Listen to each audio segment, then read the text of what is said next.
Hello friends, एक बार फिर स्वागत करेंगे आपके अपने YouTube channel GDS GK classes में। जैसा कि आप लोग जानते हैं दोस्तों, इस चैनल के माध्यम से विभिन्न प्रतियोगी परीक्षाओं की तैयारी कराई जाती है। तो दोस्तों, आज के इस वीडियो में हम खास लेके आए हैं एसएससी जीडी कांस्टेबल के लिए जो 2023-24 में इसका 2024 में एग्जाम होगा, 23 में नोटिफिकेशन आपका आ जाएगा। ठीक है, तो इसके लिए हम स्ट्रेटजी के क्वेश्चन कवर करेंगे। आपके पास 6 महीने से ऊपर का समय है और धीरे धीरे प्रयास करेंगे तो इस बार वर्दी दूर नहीं होगी आपसे। ठीक है, तो टॉप 30 क्वेश्चन पे हम लोग चर्चा करेंगे। सभी क्वेश्चन मल्टीपल चॉइस क्वेश्चन के होंगे। ठीक है, और इसमें प्रीवियस ईयर के क्वेश्चन भी शामिल किए गए हैं। तो वीडियो अच्छी लगी तो लाइक कर दीजिएगा, कमेंट करके जरूर बताइए वीडियो कैसी लगी और चैनल को सब्सक्राइब कर दीजिएगा। ठीक है दोस्तों, इतना काम करना है आपको। उसके बाद फ्री पीडीएफ के लिए डिस्क्रिप्शन में आपको व्हाट्सअप नंबर मिलेगा। व्हाट्सअप नंबर को ज्वाइन करके हाई करके अपना नाम बता दीजिएगा, फ्री पीडीएफ आपको मिल जाएगी। सबसे पहला क्वेश्चन आपके सामने आ गया है कि ऑस्कर अवार्ड की स्थापना कब हुई थी। तो दोस्तों, सिनेमा के क्षेत्र में बहुत ही बड़ा पुरस्कार दिया जाता है यह ऑस्कर अवार्ड, और इसकी जो सबसे पहली स्थापना हुई थी यानी शुरुआत हुई थी 1929 में हुई थी। ठीक है, तो सही उत्तर में आपका विकल्प जो ये होगा इसका सही उत्तर हो जाएगा। ठीक है, चलिए अगले क्वेश्चन में आएंगे। तो अगले क्वेश्चन है कि कांग्रेस के किस अधिवेशन में स्वराज का आह्वान किया गया था। देखिए यहाँ स्वराज एक आएगा आपका कि पूर्ण स्वराज की मांग कब की गई थी। ठीक है, किस अधिवेशन में। तो ये 1929 या 30 के बीच में जो अधिवेशन था उसमें यह पूर्ण स्वराज का मांग किया गया था। लेकिन स्वराज का आह्वान, यहाँ पे दो चीज़ है। ठीक है, एक स्वराज का आह्वान और पूर्ण स्वराज की मांग। तो यहाँ पे ओनली स्वराज का आह्वान किया गया था। कब? तो 1906 में। ठीक है, 1906 के कांग्रेस अधिवेशन में आपका जो स्वराज है इसका आह्वान किया गया था। दादा भाई नौरोजी उसकी अध्यक्षता किए गए थे। ठीक है, और ये पूर्ण स्वराज आपका मोतीलाल नेहरू उसके शायद आपके 1929-30 में कांग्रेस का अधिवेशन किया था, उसके अध्यक्ष थे। तो पूर्ण स्वराज का मांग रखा गया था। ठीक है, इतना याद रखिएगा। अगला क्वेश्चन है कि रज्मनामा किस हिंदू ग्रंथ का फारसी अनुवाद है। तो रज्मनामा, यह क्वेश्चन आपके एसएससी जीडी में पूछा हुआ क्वेश्चन है। तो रज्मनामा जो हिंदू ग्रंथ रज्मनामा जो फारसी ग्रंथ है यह किस हिंदू ग्रंथ का फारसी में अनुवाद है। तो यह आपके महाभारत जो है, ठीक है, महाभारत का अनुवाद किया गया फारसी में। तो उसका नाम रखा गया क्या? रज्मनामा। क्या नाम रखा गया मित्रों? रज्मनामा। ठीक है, और वही हमारा तो ही है आपका महाभारत। तो जानते ही हैं कि भारत में मुसलमानों का भी बहुत काफ़ी समय तक राज रहा। तो इन्होंने जो भारतीय हिंदू ग्रंथ थे उसको उर्दू, फारसी, अरबी में अनुवाद कराते थे। ठीक है, तो इस महाभारत का भी फारसी में अनुवाद कराया गया तो उसका नाम रखा गया रज्मनामा। ठीक है, चलिए अगला क्वेश्चन है कि विश्व में चांदी का सबसे बड़ा उत्पादक देश कौन है। अब यहाँ पे चांदी की बात हो रही है कि चांदी का सबसे बड़ा उत्पादक देश कौन है। तो विश्व में चांदी का सबसे बड़ा उत्पादक की बात करें देश की तो आपका मैक्सिको है। ठीक है, कई सारे एग्जामों में यह क्वेश्चन आ चुका है। तो विश्व में चांदी का सबसे बड़ा उत्पादक देश आपका मैक्सिको हो जाएगा। इसका राइट आंसर डी हो जाएगा। आगे बढ़ेंगे दोस्तों, तो आगे की क्वेश्चन में है कि अनुच्छेद जो 17 है इसका संबंध किस विषय से संबंधित है। तो अनुच्छेद 17 याद रखिएगा, काफ़ी ज़्यादा इंपॉर्टेंट है, आपके एसएससी जीडी के एग्जाम में पूछा हुआ क्वेश्चन है। तो अनुच्छेद जो 17 है यह अस्पृश्यता का अंत से संबंधित है। ठीक है, यानी अस्पृश्यता का अंत अगर जो पूछे कि किस अनुच्छेद में दिया हुआ है दोस्तों, तो आप क्या बताएंगे? अनुच्छेद 17 बताएंगे। ठीक है, अनुच्छेद 17 में अस्पृश्यता का अंत दिया हुआ है। तो इस जो क्वेश्चन नंबर 5 है इसका राइट आंसर क्या हो जाएगा? आपका विकल्प ए हो जाएगा। चलिए दोस्तों आगे का क्वेश्चन देखेंगे। वायुसेना दिवस कब मनाया जाता है। अब देखिए यहाँ पे बहुत ही इम्पोर्टेंट क्वेश्चन है ये।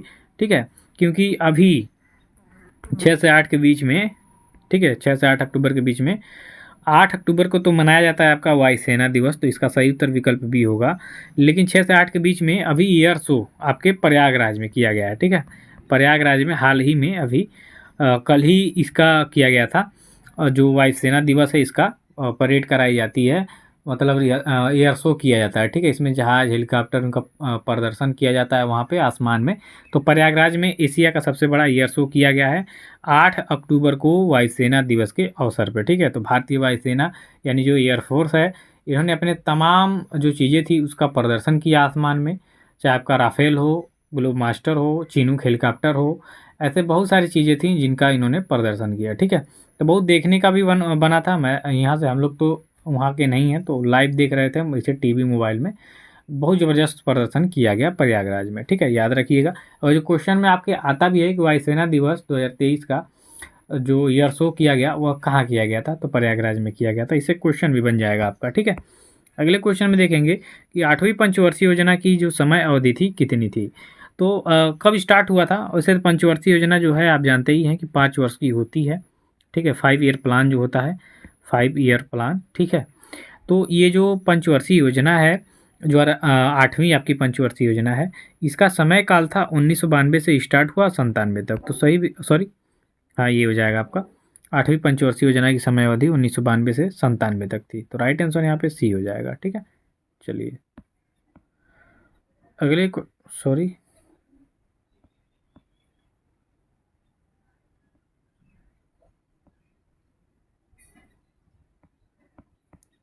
अगला क्वेश्चन है आपका कि कैमूर पहाड़ी किस राज्य में स्थित है। तो मित्रों यहाँ पे कैमूर पहाड़ी की बात करेंगे तो यह आपके मध्य प्रदेश राज्य में स्थित है, ठीक है। ये काफ़ी ज़्यादा इंपॉर्टेंट क्वेश्चन है, एसएससी जीडी के एग्जाम में पूछा हुआ क्वेश्चन है ये, कि कैमूर पहाड़ी, देखिए प्रीवियस ईयर का क्वेश्चन भी इसमें आएगा कोई ना कोई आपका, ठीक है। तो मध्य प्रदेश में स्थित है कैमूर पहाड़ी। देखिए एसएससी जीडी में जीके का जो सिलेबस है बहुत ही ईजी है, लेकिन इसका कट ऑफ बहुत हाई बनता है, ठीक है। तो इजी तो है लेकिन कट ऑफ बनता है हाई, तो इसके लिए आपको सभी क्वेश्चन सही करने होंगे। और सभी क्वेश्चन कैसे सही होंगे, जब आप प्रैक्टिस या मॉक टेस्ट देंगे तब, ठीक है। और मैं कोई भी पीडीएफ दूंगा उसका आंसर नहीं दूंगा। आंसर के लिए आपको हमारी वीडियो देखनी पड़ेगी। वीडियो देखेंगे तो ठीक है, नहीं तो अगर जो आप डिमांड करेंगे कि सर आंसर शीट दीजिए, आंसर शीट हम नहीं दे पाएंगे भाई। मैं सीधा सीधा बता रहा हूँ, ठीक है। आपको मैं पीडीएफ दे दूंगा, लेकिन आपको आंसर शीट देखने के लिए आपको वीडियो देखना पड़ेगा, ठीक है।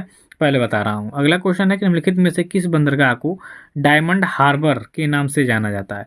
तो डायमंड हार्बर, ये काफ़ी ज़्यादा इंपॉर्टेंट क्वेश्चन है, एग्जाम में आ सकता है कि किस बंदरगाह को डायमंड हार्बर के नाम से जाना जाता है। तो आपका हल्दिया बंदरगाह है, ठीक है। हुगली नदी पे, यह कोलकाता में है, हुगली नदी में, ठीक है। तो ये हल्दिया जो बंदरगाह है इसको डायमंड हार्बर के नाम से भी जाना जाता है। राइट आंसर ए विकल्प आपका सही हो जाएगा, ठीक है। चलिए दोस्तों आगे चलेंगे। तो आगे के क्वेश्चन में है आपका कि सूर्य कुमार यादव किस खेल से संबंधित है। अब आप देखिए T20 2022 में इनका प्रदर्शन बहुत ही ज़बरदस्त रहा। इसके लिए इनको आईसीसी जो T20 वर्ष के ईयर में, एक ईयर में जो नामित होते हैं सबसे सर्वश्रेष्ठ खिलाड़ी, वो आपके पहले रैंक पे भी हैं अभी, ठीक है, सूर्य कुमार यादव जी। तो इनका संबंध आप सभी लोग जानते हैं क्रिकेट से, मिस्टर 360 डिग्री के नाम से भी इनको कई लोग पुकारते हैं, ठीक है। अभी विश्व कप हो रहा है, इसमें इनका चयन हुआ है, लेकिन कल के जो भारत और ऑस्ट्रेलिया का जो पहला मैच हुआ था 8 अक्टूबर को, बड़ा ख़राब स्थिति रही उसमें भारतीय बल्लेबाजों की, लेकिन विराट कोहली और केएल राहुल ने मिलकर पारी को संभाल के मैच जिता दिया था, ठीक है। तो 200 का लक्ष्य था, मैं बता दे रहा हूँ, क्रिकेट का भी कमेंट्री यहाँ पे कर दे रहा हूँ, ठीक है। तो 97 रन बना के नबाद रहे आपके केएल राहुल, और 85 रन की पारी खेली आपकी विराट कोहली ने, ठीक है। बढ़िया योगदान दिया दोनों ने मिल के, नहीं तो पहले ही ओवर में 2 विकेट ऐसे, पहले सॉरी 1 से 3 ओवर के बीच में 3 विकेट इन लोगों का गिर गया था। 0-0 के श्रेयस अय्यर और ईशान किशन तो आउट हो गए थे, रोहित शर्मा भी आउट हो गए थे 0 पे ही, ठीक है। चलिए आगे देखिए, आईसीसी क्रिकेट वर्ल्ड कप 2023 का आयोजन कहाँ किया गया है। देखिए अब क्वेश्चन आ ही गया। तो आईसीसी क्रिकेट वर्ल्ड कप 2023 का आयोजन किया गया है भारत में, ठीक है। भारत में इस बार आईसीसी वनडे जो क्रिकेट है इसका किया गया है यहाँ पे भारत में आयोजन। और देखते हैं इस बार भारत सीरीज जीतती है कि नहीं, क्योंकि पहला मैच तो भारत जीत चुका है, भारत और ऑस्ट्रेलिया के बीच में। अब आगे के मैच को देखेंगे जीतता है कि नहीं भारत, ठीक है। जम्मू कश्मीर में विधानसभा की कितनी सीटें हैं। तो जम्मू कश्मीर में दोस्तों विधानसभा की सीट की बात करेंगे 87 है, ठीक है। सही उत्तर क्या हो जाएगा यहाँ पे, विकल्प डी हो जाएगा कि जम्मू कश्मीर में विधानसभा की सीटें हैं 87। आगे बढ़ेंगे, केंद्रीय चमड़ा अनुसंधान संस्थान कहाँ स्थित है। काफ़ी ज़्यादा इंपॉर्टेंट क्वेश्चन, इसको वेरी इंपॉर्टेंट करेंगे। तो केंद्रीय चमड़ा अनुसंधान संस्थान की बात करेंगे तो यह चेन्नई में है। सबसे बड़ा देखिए चमड़ा का जो व्यापार है सबसे बड़ा कानपुर में होता है, ठीक है। उत्तर प्रदेश का मैनचेस्टर भी इसको कहते हैं, लेकिन केंद्रीय चमड़ा जो अनुसंधान संस्थान है वो आपका चेन्नई में स्थित है। तो सही उत्तर क्या हो जाएगा, विकल्प ए हो जाएगा। अगले क्वेश्चन को देखेंगे कि नेलांग घाटी किस राज्य में स्थित है। तो दोस्तों नेलांग घाटी की बात कर लेंगे तो ये आपके उत्तराखंड राज्य में स्थित है, ठीक है। तो सही उत्तर, कैमूर का भी बात किया गया था, तो कैमूर पहाड़ी आपके मध्य प्रदेश में है, और यहाँ नेलांग घाटी की बात किया जा रहा है तो ये आपके उत्तराखंड राज्य में स्थित है। सही उत्तर विकल्प बी होगा। अगले क्वेश्चन में है कि बीसू पर्व किस राज्य में मनाया जाता है। तो मित्रों बीसू पर्व की यहाँ पे बात किया जाएगा, वो हम मनाया जाता है आपके केरल राज्य में, ठीक है। तो सही उत्तर क्या हो जाएगा इसका, विकल्प सी हो जाएगा कि बिशु पर्व केरल राज्य में मनाया जाता है। सही उत्तर विकल्प सी होगा। काफ़ी ज़्यादा इंपॉर्टेंट है, पर्व से क्वेश्चन आता है आपके एसएससी जीडी में। कि इस खेल का परिसर कोर्स कहलाता है। ये भी इंपॉर्टेंट क्वेश्चन है क्योंकि खेल कूद से भी आपका एग्जाम में क्वेश्चन आते ही हैं। कि इस खेल का परिसर कोर्स कहलाता है दोस्तों, तो गोल्फ का, जो गोल्फ का परिसर होता है इसको हम कोर्स के नाम से जानते हैं। ठीक है, चलिए तो डी हो जाएगा इसका सही उत्तर। अगले क्वेश्चन में है कि भारतीय संविधान को किसने हस्तलिखित किया था। अभी देखिए हस्तलिखित, यहाँ पे कोई लोग कह देंगे कि डॉक्टर भीमराव अम्बेडकर। नहीं जी, भीमराव अम्बेडकर जी ने तो बताया था सब कुछ, ठीक है, मेंटेन कर दिया था, लेकिन उसको लिखने का जो कार्य है, यहाँ पे लिखने का कार्य पूछा जा रहा है कि किसने लिखा था। मान लीजिए जैसे कि जो राइटर होते हैं वो तो अपनी कहानी लिख के दे देते हैं, ठीक है, लेकिन उसको छापने का कार्य प्रिंटिंग वाले करते हैं। तो ऐसे ही भारतीय संविधान को लिखने का, ठीक है, लिखने का जो कार्य है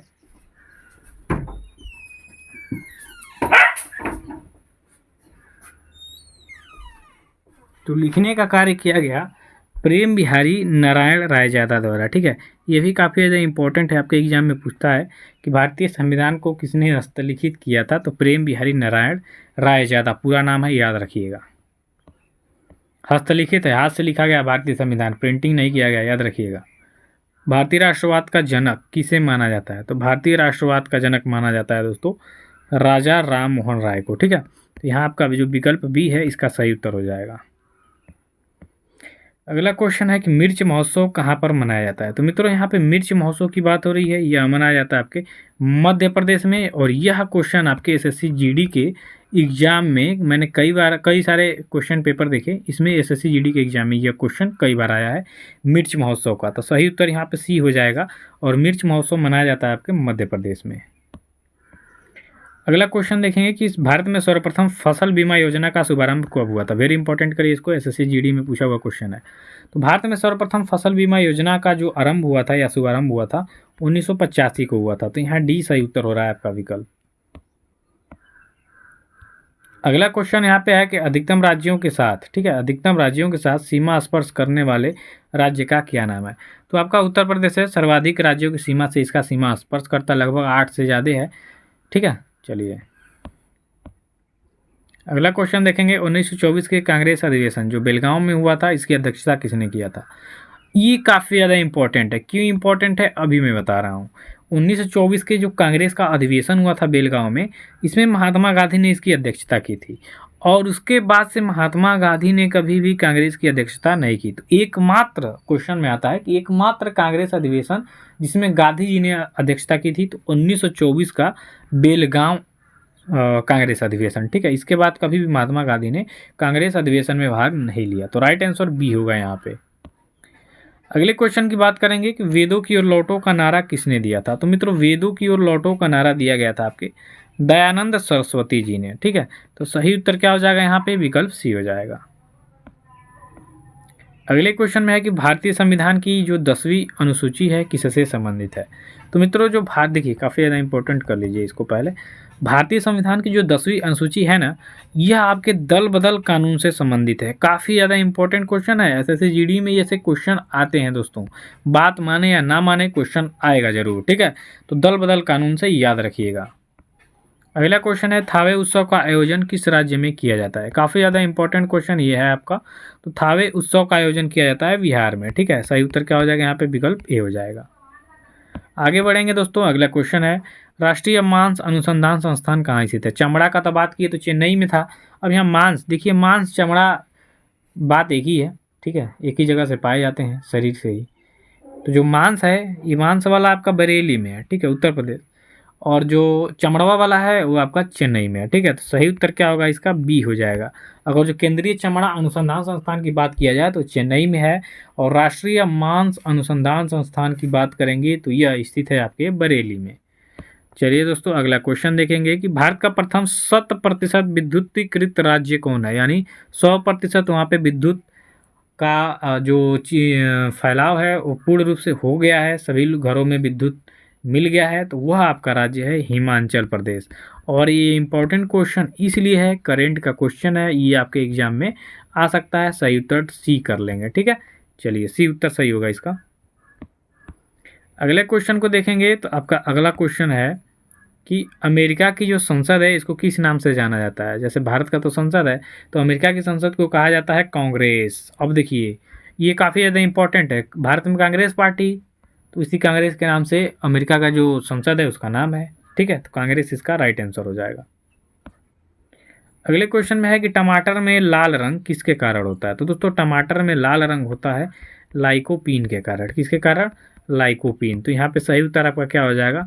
विकल्प पे हो जाएगा कि टमाटर में लाल रंग लाइकोपीन के कारण होता है। अब गाजर में नारंगी रंग होता है कैरोटीन के कारण। ठीक है, आंवले में कसैलापन होता है टैनिन के कारण। इंसुलिन जानते ही हैं। ठीक है, तो लाइकोपीन अर्थात टमाटर में लाल रंग, कैरोटीन अर्थात गाजर में नारंगी रंग, टैनिन मतलब आंवले में कसैलापन। आगे का प्रश्न है कि विजयनगर किस नदी के तट पर स्थित है। तो विजयनगर जो कि आपका संगमोन से संबंधित है, यह विजयनगर ये आपके तुंगभद्रा नदी के तट पर स्थित है। किस नदी पे? तुंगभद्रा नदी। और ये आपके एग्जाम की दृष्टि से काफ़ी ज़्यादा इंपॉर्टेंट है, तो इसको वेरी इंपॉर्टेंट के श्रेणी में कर लीजिए और विकल्प भी इसका सही कर लीजिए। विजयनगर किस नदी के तट पर स्थित है मित्रों? तुंगभद्रा नदी। तो आज के वीडियो में बस इतना ही। शाम को 8 बजे आपको मिलेगी दिल्ली पुलिस कांस्टेबल की बैच, तो ज्वाइन देखना वीडियो न भूलिएगा। दोनों वीडियो आप देखिएगा, 11 बजे और 8 बजे वाला। ठीक है, फ्री PDF अवेलेबल है, आपको व्हाट्सएप नंबर दिया जाएगा, डिस्क्रिप्शन में मिल जाएगा आपका। तब तक के लिए धन्यवाद। Thank you so much.